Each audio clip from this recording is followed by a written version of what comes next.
cEDH is a bit shit, isn't it? Wait, no, don't leave. Don't leave. Let me try again. Commander is a bit shit, isn't it? Wait, no. I enjoy casual Commander and its focus on social interaction a lot. But Commander has some problems. Communication about power levels is difficult, and it's a bit clunky that those kinds of discussions are necessary at all. If you're like me, you also have a bit of a competitive itch that casual Commander can't satisfy. 15 years of Dota will rot your brain like that. Luckily, there's cEDH, Competitive Commander, where everybody plays the strongest decks they can while aiming for quick and decisive victories. cEDH fixes the communication and power level issues by simplifying the goal of the game to winning. But cEDH has its own problems. It's prohibitively expensive. An average deck will cost multiple thousands of euros, and that makes proxies a necessity. I'm in no way opposed to proxies, but I do think it's unfortunate that they are required. cEDH also only has a very small pool of cards that are shared across the entire metagame, and many decks are merely variations of the same core idea. While there are different ways to achieve a Foracle Consultation win or to set up a breach line, there is still always a Foracle Consultation wins or breach lines. You might not be bothered by this, and that's totally understandable. After all, when I play a fighting game, I don't mind going into the 10,000th match with my main. But personally, I think Magic is at its best when we get to use as wide a card pool as possible. When players get to express their creativity in lots of interesting and unique ways. That's where casual Commander shines. The sheer absurdity of some decks I've seen is an absolute delight, and only possible in an environment that doesn't enforce a metagame. But of course, then we are not playing competitively anymore. So is there a way to find some kind of middle ground? Something that combines as many positive elements from both sides as we can? Well, allow me to introduce to you €50 budget competitive Commander. That's a bit of a clunky name though, so I'll just refer to it as Budget Commander going forward. Budget Commander is a really simple format. It follows the same ban list as regular Commander, with the only addition being that Soul Ring is also banned. But it shares the mentality of cEDH, meaning that everybody plays to win as quickly as possible. However, all decks are limited to a total budget of €50 or less. Budget Commander has become a bit of a staple in my local community, as I've been running tournaments for it over the past half year. It wasn't my idea originally. I first played in a Budget Commander tournament in a community a bit further away, and I really liked the concept, so I started running my own. I was a bit worried at first that players might not be interested, but that ended up being a non-factor, as even players that I didn't anticipate would have a competitive mindset were down to give it a try, and many of those have become regulars now. And from the very beginning, it was fascinating to see how the metagame developed. Our first tournament was dominated by turbo combo decks. One player crushed the early rounds with old stick fingers, using it to quickly assemble a graveyard combo setup which required only one reanimation to go off, and the ultimate winner played Pantlaza Sun Favored, with no card in the deck being at or below a 4 CMC except for Flicker effects and Eldritch Evolution, which led to a Kiki-Jiki combo line. While these two decks prevailed, they weren't the only ones going for fast wins. There were many combo decks, and I myself also played a Tatioba Benfic Druid combo deck that I adapted from Popo Commander. This first tournament was full of very fast games that ended quickly, and so for the second, the competitors brought out stacks. While fast combo decks certainly still existed, they had a much harder time in an environment where they were planned for. I was still playing Tatioba, and while I managed to sneak in a win, it was difficult. Not only because of the stacks, but also because a few players started running just simple, fast and efficient creature decks.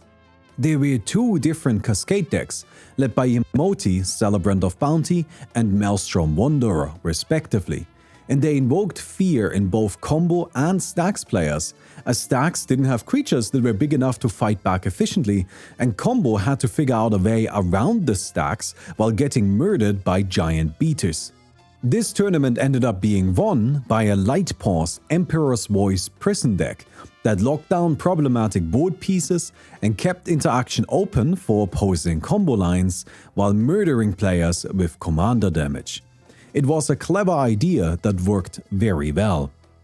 One of the great things about this format is that while combos exist in abundance, they always require something to stick to the board, giving every color an opportunity to interact. Foracle costs 14 euros, Consultation is another 9. The full combo would use up nearly half the budget of a deck, and then also including ways to reliably find those two combo pieces makes it even more pricey. Good tutors are expensive, which means players have to get creative with the kinds of tutors that they use. That's not to say that this kind of strategy can't work.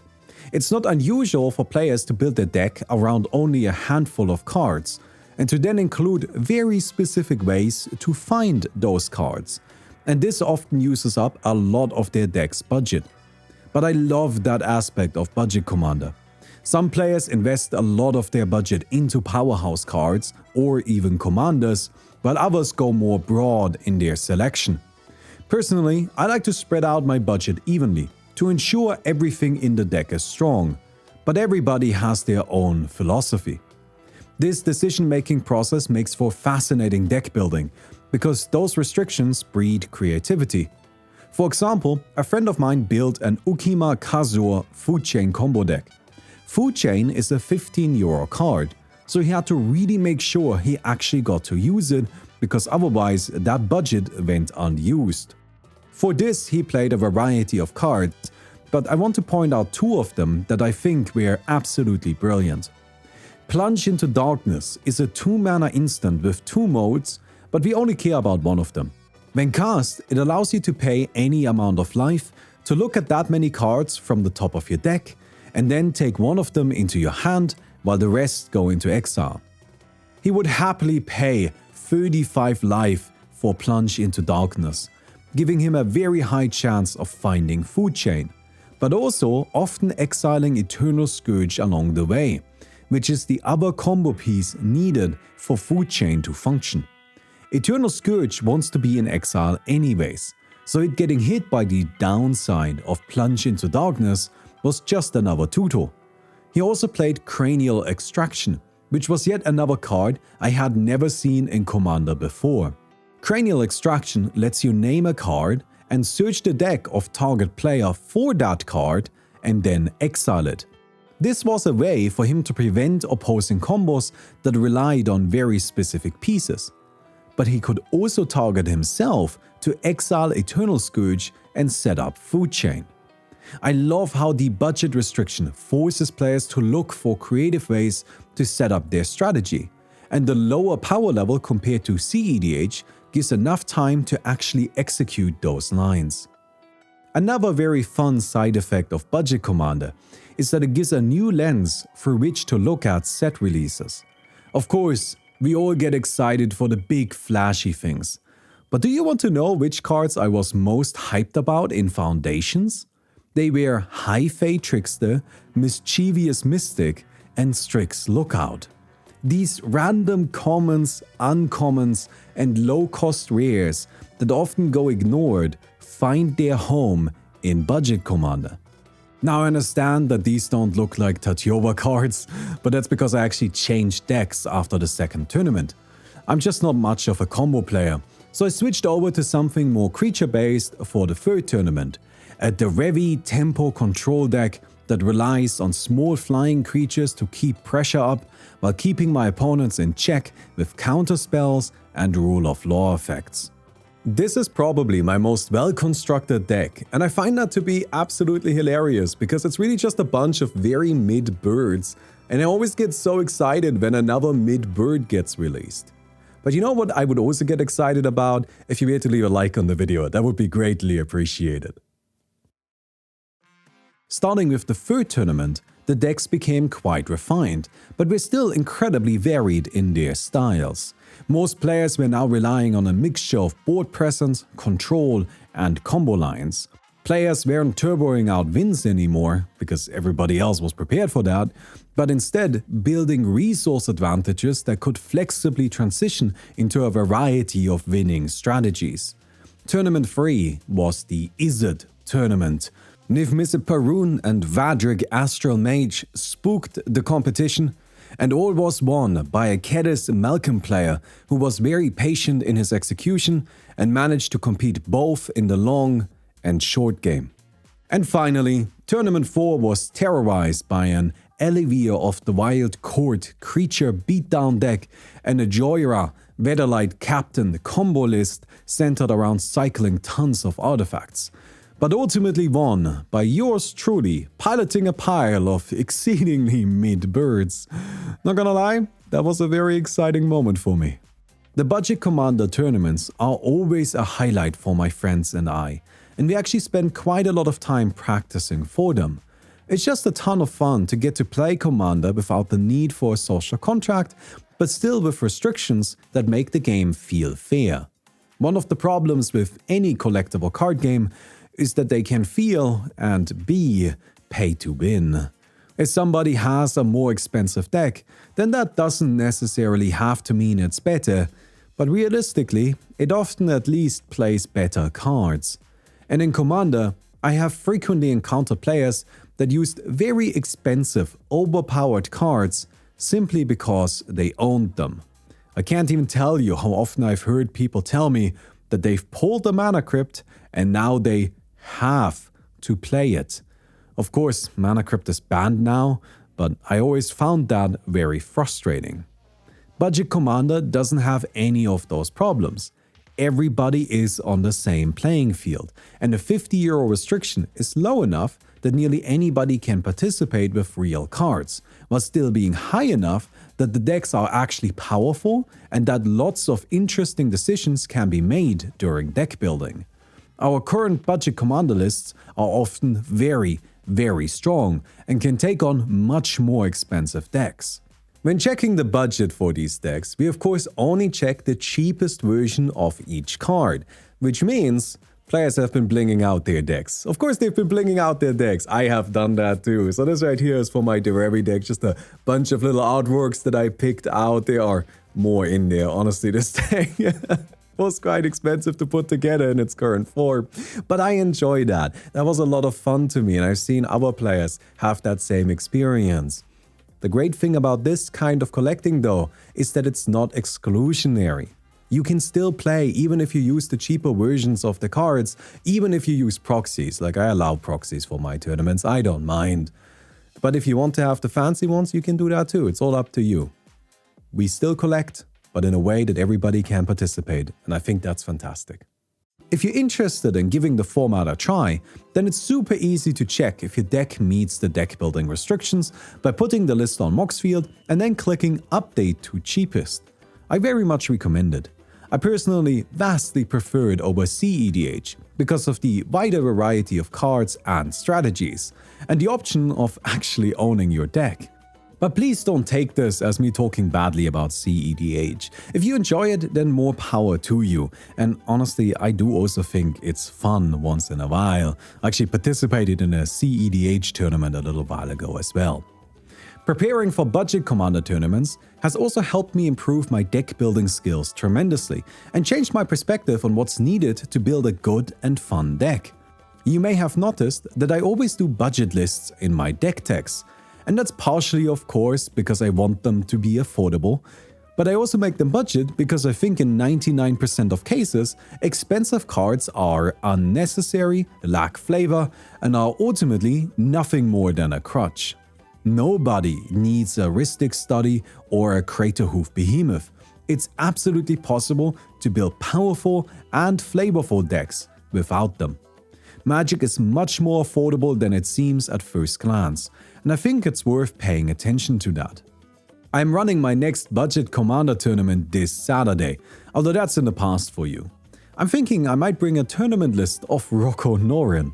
I don't know, Norin has weirdly become my thing now, and I genuinely believe that as long as I grind the matches to a standstill, which should be possible considering we are playing white, I would be able to outvalue the other players.